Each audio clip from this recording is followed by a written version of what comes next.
Tout comme moi, lorsque l'on parle d'autorité dans l'éducation, vous avez sans doute des représentations de professeurs qui vous viennent à l'esprit, tel ce professeur sévère distribuant punition sur punition, ou au contraire un professeur ne se faisant pas respecter, chahuté par ses élèves. Bienvenue compagnons explorateurs dans cette vidéo où nous allons étudier 3 modèles d'autorité, 3 de ces grandes familles. L'autorité autoritariste, l'autorité non exercée et enfin l'autorité éducative. Pour illustrer nos propos, voici ce schéma, avec un dégradé de couleur du rouge au jaune en passant par le vert.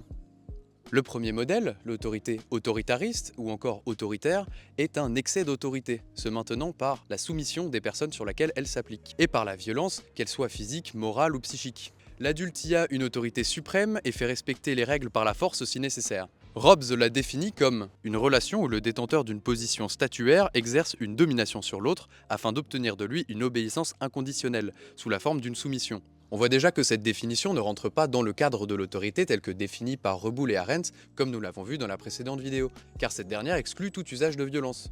L'autoritarisme est en effet un extrême qui sort souvent du cadre de l'autorité, comme le confirme Sylvain Connac. Elle correspond à un abus de pouvoir qui a pour conséquence d'interdire les échanges et de ce fait de réduire le potentiel pédagogique des situations relationnelles. Nous plaçons donc cette autorité à l'extrême droite de notre bande colorée.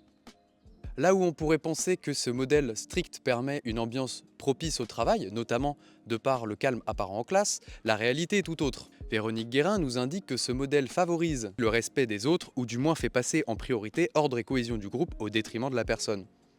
Un élève s'éloignant de la norme se verra donc souvent écarté si ce n'est discriminé. Selon elle toujours, cette autorité produit une société ordonnée qui évolue peu, des citoyens soumis aux représentants de l'autorité. Ce qui n'est pas censé être l'objectif de l'éducation nationale. De plus, l'autorité a des effets néfastes sur celui qui la subit. Nous ne rentrerons pas dans les détails dans cette vidéo, mais pour en lister quelques-uns, elle provoque du conformisme, un respect des règles superficielles, uniquement lorsqu'un représentant de l'autorité est présent, du ressentiment, de la violence sournoise. Face à un système autoritariste, celui qui l'a subi ne peut pas faire grand-chose, mis à part se soumettre, simuler la soumission, fuir de n'importe quelle façon ou se rebeller. De plus, pour ne rien arranger, ce modèle autoritaire favorise le harcèlement scolaire, comme expliqué par la chaîne Hacking Social dans leur vidéo à ce sujet.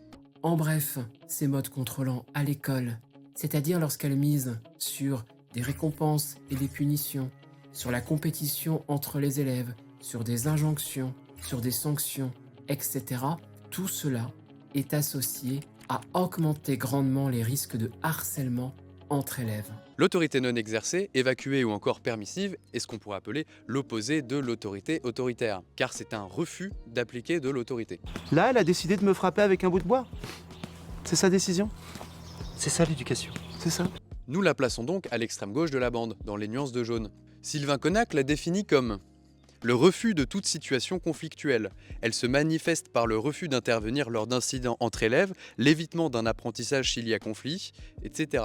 Ce refus peut être au nom de son caractère prétendument illégitime et anti-éducatif, ou encore le reflet d'une difficulté à s'affirmer et à se faire entendre par ceux dont on a la charge. Cette autorité peut donc être subie ou choisie. Elle proviendrait notamment, selon Sylvain Connac, de la peur de ne plus être aimé des enfants.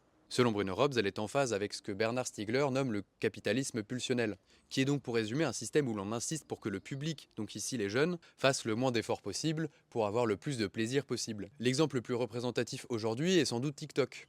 Ce n'est pas en accord d'un côté avec l'apprentissage car ce dernier nécessite des efforts, et de l'autre avec l'éducation car cette dernière sous-entend de guider l'enfant. Il y a cependant dans ce modèle du positif. Selon Véronique Guérin, l'autorité non exercée favorise l'individu, son affirmation, sa créativité. De plus, elle élargit le champ d'exploration de l'enfant. L'exploration est le moteur du questionnement, de la dynamique d'apprentissage, de la prise d'initiative. Cependant, Véronique Guérin liste aussi les limites et dangers de cette autorité. L'enfant n'apprend pas à jurer ses frustrations, l'enfant ne développe pas sa capacité à prendre en compte l'autre, et le cadre instauré est insécurisant. Nous reviendrons sur cette notion de cadre dans une prochaine vidéo. Nous avons vu ce qu'était l'excès d'autorité et l'absence d'autorité, deux extrêmes. Voyons maintenant l'autorité éducative, censée se trouver au milieu de ces deux modèles, comme représenté ici sur la bande colorée. Il faut avoir l'idée que l'autorité n'est pas un mal nécessaire, mais plutôt un outil comme un autre, avec ses bonnes et mauvaises utilisations. Selon Bruno Hobbes, l'autorité éducative est une relation transitoire articulant l'asymétrie et la symétrie entre un enseignant et un élève, qui naît de la volonté d'influencer de la part du détenteur de l'autorité statutaire et recherche la reconnaissance sur celui sur qui elle s'exerce, par l'obéissance et le consentement, en visant qu'il s'engage dans un processus d'autorisation de soi. C'est une grosse définition, essayons d'y voir un peu plus clair. C'est une relation transitoire car elle s'inscrit dans le temps. Une fois l'enfant devenu adulte, devenu autonome, elle ne sera plus nécessaire et donc ne s'appliquera plus. Elle articule la symétrie et la symétrie entre un enseignant et un élève car les deux n'ont pas le même statut, mais l'enseignant cherche l'acceptation de l'élève de se laisser guider. Ils n'ont pas le même rôle ni le même statut, c'est la symétrie, mais le même but, le même objectif, la symétrie. Voici 5 critères de l'autorité éducative par Daniel Marcelli. Elle s'inscrit dans un lien de confiance, elle autorise avant d'interdire, elle passe nécessairement par la communication humaine, le regard, mais surtout le langage. Elle implique une demande et une écoute. Elle exige un temps de latence, de réflexion pendant lequel l'action est suspendue, la demande est évaluée, jugée. Elle s'articule à l'obéissance, tandis que le pouvoir s'articule à la soumission. Bruno Robs ajoute 3 critères.